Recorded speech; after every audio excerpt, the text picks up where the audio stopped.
HT math মাস্টারি BD. প্রিয় শিক্ষার্থী, আসসালামু আলাইকুম। আমি হাসান তারেক তোমাদের জন্য আরো একটি ভিডিও সেশনে এসেছি। আর আজকে আমরা নবম দশম শ্রেণীর উচ্চতর গণিতের সম্পাদ্যগুলো করব। সম্পাদ্য একে কি বলছে প্রশ্নটা তোমরা লক্ষ্য করো। প্রশ্ন বলছে ত্রিভুজের ভূমি আর ভূমি সংলগ্ন একটা কোণ আর উচ্চতা দেওয়া আছে। ত্রিভুজের ভূমি দেওয়া আছে, ভূমি সংলগ্ন একটা কোণ দেওয়া আছে আর উচ্চতা দেওয়া আছে। আমাদেরকে ত্রিভুজটি আঁকতে হবে। তো প্রথমে আমাদের যে কাজটা করতে হবে, কতগুলো দেওয়া আছে সেগুলো আমরা এঁকে নেব।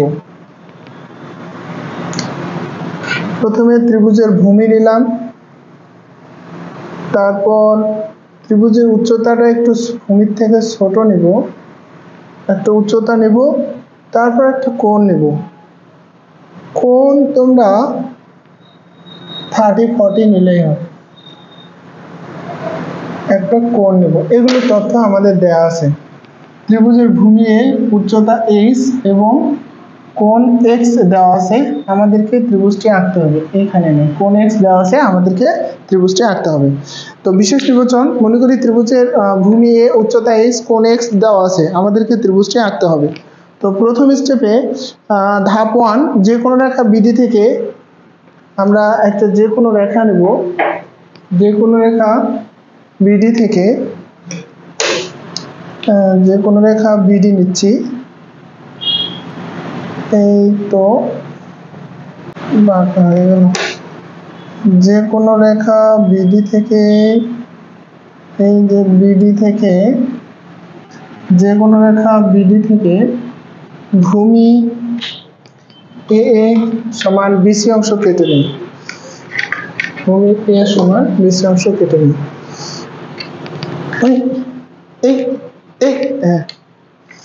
হ্যাঁ, তোমরা দেখো, ভূমি এ সমান আমরা বিসি অংশ কেটে নেব।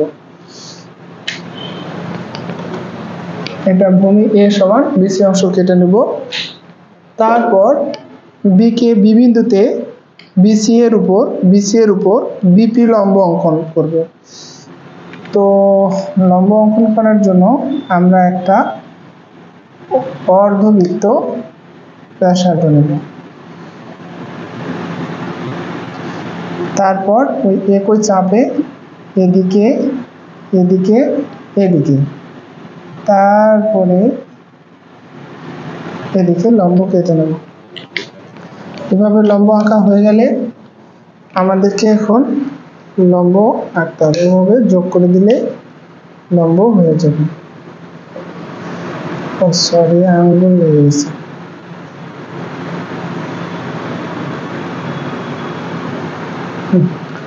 লম্ব হয়ে গেল। এটা আমাদের বিপি পর্যন্ত কেটে নিতে বলছে, বিপি। এখন বিপি থেকে উচ্চতা এইচ এর সমান করে, বিপি থেকে উচ্চতা এইচ এর সমান করে আমাদের এই রেখা বিপি থেকে উচ্চতা এইচ এর সমান করে আমাদের বিএম রেখা অংশ কেটে নিতে বলছে, বিএম। এখন এম বিন্দুতে আমরা বিএম সমান এইচ কেটে নিয়েছি আর এখানে এ কেটে নিয়েছি। এখন লক্ষ্য করো, আমাদের আবার বি বিন্দুতে কোণ এক্স এর সমান করে আমাদেরকে একটা রেখা টানতে বলছে। তার আগে আমরা একটা কাজ করি, এই রেখাটির সমান্তরাল করে রেখা টানি। এখানে লম্ব আঁকলেও হবে, অথবা এই যে কোণটা নেওয়া আছে এই কোণের সমান করে একটা কোণ আঁকলেই হবে। তবে কোণ আঁকাই সহজ, তাড়াতাড়ি হবে, লম্ব আঁকলে সময় লাগবে। এই যে মাপ নিলাম, মাপের সমান করে এখানে একটা রেখা টানব। এখন আমরা স্কেল দিয়ে রেখাটা টানে দিলেই এটা এই রেখার অর্থাৎ বিডি রেখার সমান্তরাল করে এম বিন্দুতে আমাদের একটা রেখা টানতে হবে, বিডি এর সমান্তরাল করে। এই রেখাটা অর্থাৎ বিডি এর সমান্তরাল করে আমাদের বিএন কি টানতে হবে, বিএন রেখা টানতে হবে। এখন এতটুকু করার পর তোমরা ধাপে ধাপে লক্ষ্য করলে বুঝতে পারবে। এতটুকু করার পর আমাদের যে কাজটা করতে হবে, কোণ বি কে কেন্দ্র করে কোণ এক্স এর সমান করে রেখা নিয়ে এই কোণ এক্স এর সমান করে নেব। হ্যাঁ, কোণ এক্স এর সমান করে এখানে একটা কোণ আঁকবো। সরি,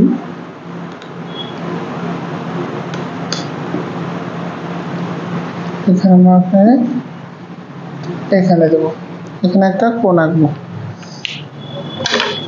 এই কোণটা বিএন কে এই বিই রেখা এটা আমরা যোগ করে দেই, তাহলে কোণটা উৎপন্ন হবে এবং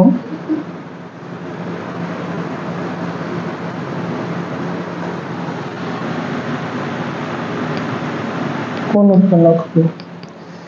এই রেখাটার নাম দেই আমরা ই বি সি সমান কোণ এক্স আঁকছি। ঠিক আছে, এখন আমাদের যে কাজটা করতে হবে সেটা হলো শেষ ধাপে আমরা চলে আসছি। এখন আমাদের এই বিই রেখা এম এন কে এ বিন্দুতে ছেদ করেছে। এখন এ আর সি যোগ করে দেবে, এটা শেষ ধাপ। আমাদেরকে এ আর সি যোগ করে দিলে এ বিন্দু আর সি বিন্দু এটা যোগ করে দিলে এই সম্পাদ্য শেষ হয়ে যাবে। এই যোগ করে দিলাম, তাহলে এবিসি উদ্দিষ্ট ত্রিভুজ। আচ্ছা, আমি আবার বলি, তোমরা লক্ষ্য করো, যে কোনো রেখা বিডি নেই, ভূমি এর সমান করে বিসি কাটে, বি কে বি বিন্দুতে লম্ব আঁকি, লম্ব আঁকছি বিপি লম্ব বিডি আঁকি, তারপর বিপি থেকে উচ্চতা এইচ এর সমান করে বিএম অংশ কেটে নিই, তারপর এম বিন্দুতে বিডি রেখা সমান্তরাল করে এম এন রেখা টানি, তারপর কোণ বি কে কেন্দ্র করে কোণ এক্স এর সমান করে সিবিই সমান কোণ এক্স আঁকি, বিই রেখা এম এন কে এ বিন্দুতে ছেদ করে, এ কমা সি যোগ করি, তাহলে এবিসি উদ্দিষ্ট ত্রিভুজ প্রমাণিত। আশা করি তোমরা বুঝছো। না বুঝতে পারলে ভিডিওটি আবার দেখো।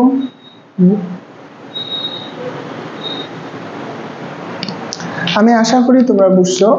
আর ভিডিও ভালো লাগলে তোমার বান্ধবী, ফ্রেন্ডকে অথবা যারা প্রাইভেট পড়তে পারে না তাদেরকে অবশ্যই শেয়ার করবে। আর তোমাদের যে কোনো সমস্যা থাকলে আমার সঙ্গে যোগাযোগ করবে। মহান সৃষ্টিকর্তা তোমাদেরকে ভালো রাখুক, সুন্দর রাখুক, দেশের কল্যাণের জন্য নিজেকে তৈরি করো। আসসালামু আলাইকুম।